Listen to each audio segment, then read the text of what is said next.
pupunta tayo ng Hanoi. Nabook ko na to noong October 2024. So, kasi dati diba, sabi ko parang laging pag tumitingin ako ng flight sa Hanoi, lagi siyang laging ang mahal. It's either 10,000 to 12,000. Pero ang budget ko kasi 6 to 7,000 nga lang. So, 7,000 na tong flight na to na round trip for 6 days. So, ayun, kaya lang for today magtatrabaho tayo. So, ayun. So, meron pa akong dalawang meeting today bago tayo lumipad. Kasi naka half day leave lang ako ngayon. Hanapin ko muna yung gate ko, tapos kakain, and then ayun, magsisimulan tayo mag-work kasi meron pa akong report na kailangang ipasa. Every Friday kasi meron akong report na kailangang submit sa stakeholders. So, ayun, ang gagawin natin ngayon. Ayun o. Hanoi, 5J, 746, 2245 or 1045. Wala pa siyang gate. So, tara, kain muna tayo. Gutom talaga ako. Plain rice 50 pesos, tokwa 85, bottled water 60 pesos. Yun na lang dito sa Tapa King, kahit ang mahal-mahal.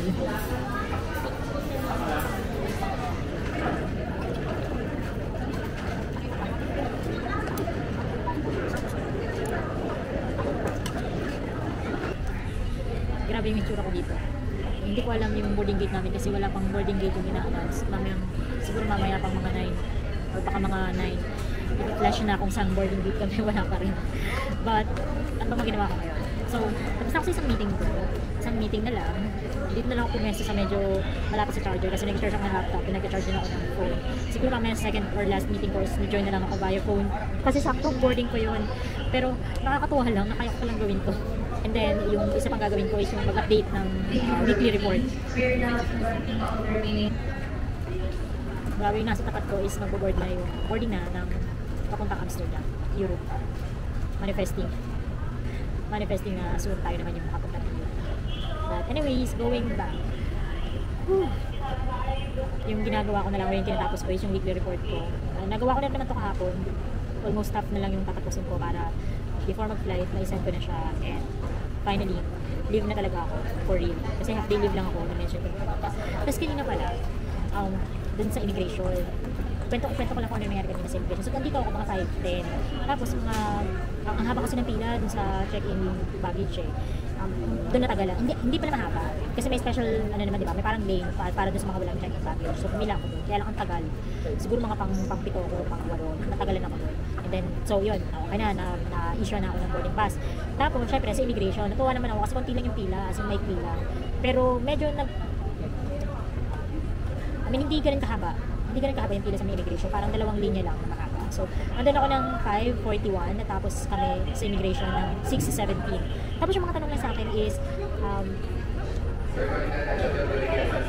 so ayun, sa immigration na nga yung kwento ko.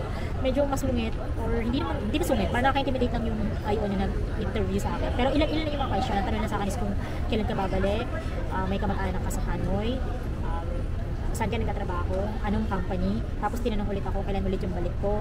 And yung last na tanong is, bakit Hanoi? Sabi ko, gusto ko kasing i-try yung mga food. Tapos parang nag-make face, parang gano'n siya.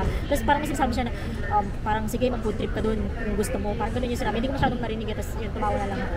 Ayun, tapos naman, security, madali lang din naman. After the security, dun ko na inahayos yung bag ko kasi meron akong dalang backpack para medyo, kasi ba yung nasa travel ko, handbag lang yun, parang hindi ako komportable na yun lang yung dala ko. So dun sa backpack ko na in-insert ko sa luggage ko na ito, yun, nilabas ko lang yung isang laptop ko, dun ko nilagay. Tapos dun ko na nilagay yung mga passport ko, wallet, boarding pass, para isang kuhaan na lang. Ang sarap kasi, mas feel ko, hands free. Tapos, I can work. Yun, tapos after ng security, kumain lang ako. Wala namang mga kainan, na lang ako sa Tapa King. Pero, before, siguro mga by 9 kakain ako. Or magla-light ng merienda na lang ako. Kasi sa flight, gusto ko matulog na lang talaga. Kasi antok talaga ako, unti lang yung tulog ko. Tapos yun, kasi gabi ngayon, di ba? So, today is March 7, 8:26 na. Alam ko sa Taipei, gabi naman yung biyahe ko ngayon. Pero ngayong gabi rin yung flight ko, pa Hanoi. Ang daming tao, parang medyo na-overwhelm ako, parang medyo, ayun ko, hindi ko alam. O baka antok lang ako, pagod ako. But, ayun, so yun na yung ganda. Tapos ko lang muna yung report ko. Tapos na tayo sa mga meeting and reporting. And meron na rin tayong boarding gate. Ay, alam ko na kasi yung boarding gate ko sa 104. Pero before tayo pumunta doon, bibili muna tayo ng ating favorite na chat time. And then, since more than 3 hours yung biyahe, bibili rin ako ng potato corner.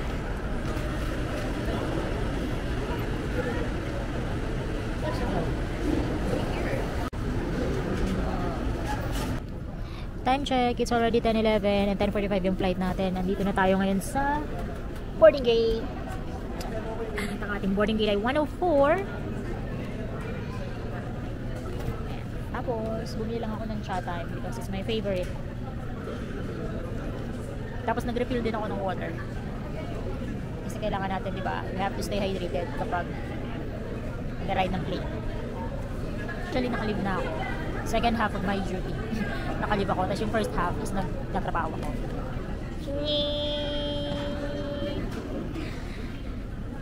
Nung nanonood ako sa TikTok, bigla ko tong nakita. And guess what kung ano yan? Pillow yan na mayroong pang cover sa eyes. So pag inopen mo yan, pwede mong gawing unan. Oops. Oops.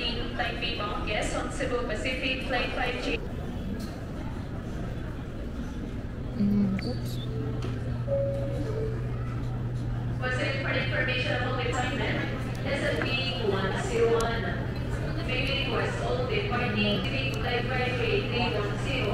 So kindly proceed. Madami namang basurahan dito. Iba tiniiwan naman doon sa upuan.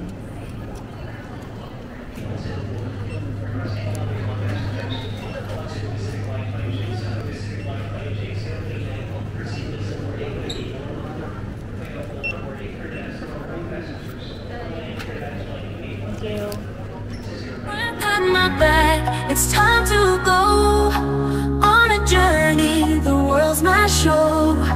With a map and a smile on my way.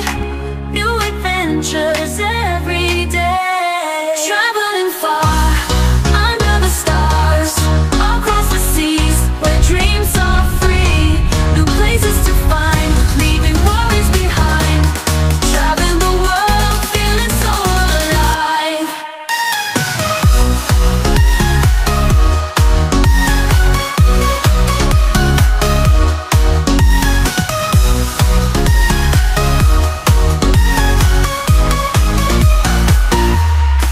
Mountains high and valleys low. In every place there's more to know. With every step I feel so free. The road ahead is calling me. Traveling far under the stars, across the sea. Welcome to Hanoi. Touchdown Hanoi. We arrive around 2:20 Manila time. And wait lang, immigration pala to. Ayan, sa taas na yan yung immigration nila. And then sa baba, kita mo na kaagad. Paglabas mo na immigration, kita mo na kaagad yung yung pick up, kung saan ipipick up yung luggage. Pero ang liit niya. Ano na ba yun? So saan ako bibili ng SIM card?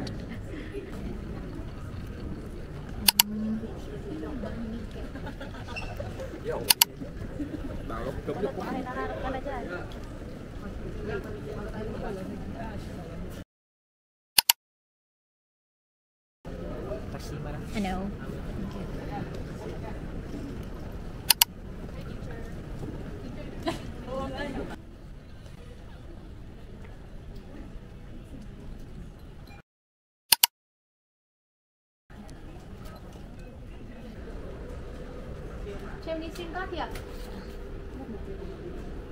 Binili ko is 5 days.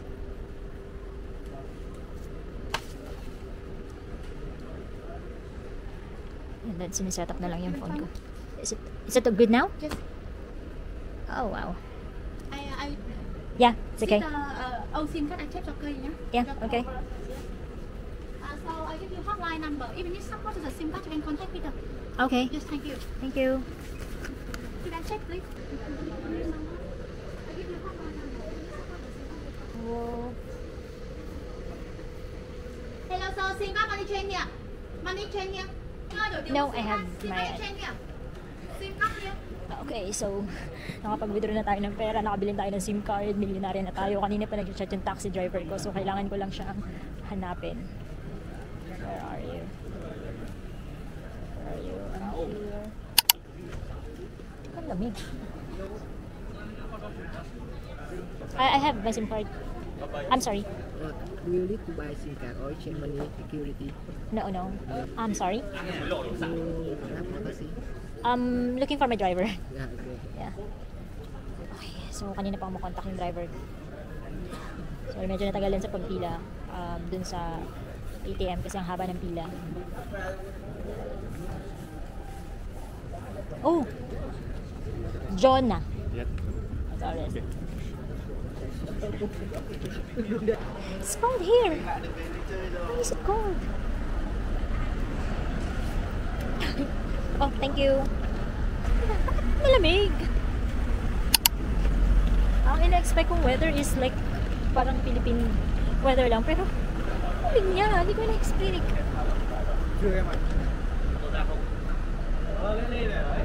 So tama nga, yung in-announce kanina ng pilot, pagbaba daw 17 degrees, so hindi ako...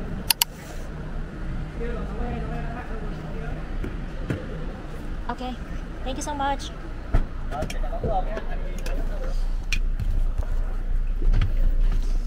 Nasaan na tayo dito?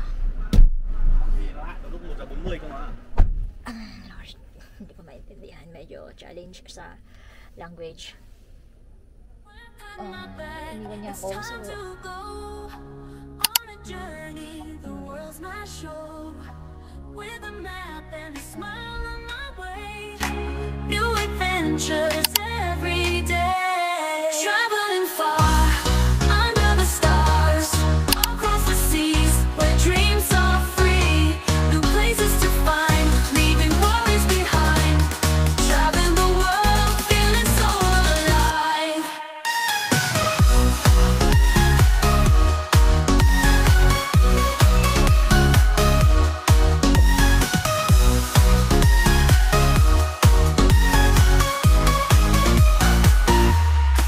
Mountains high and Going to St. Joseph Cathedral, that's only 20 minutes. I think kaya naman. with every step I feel so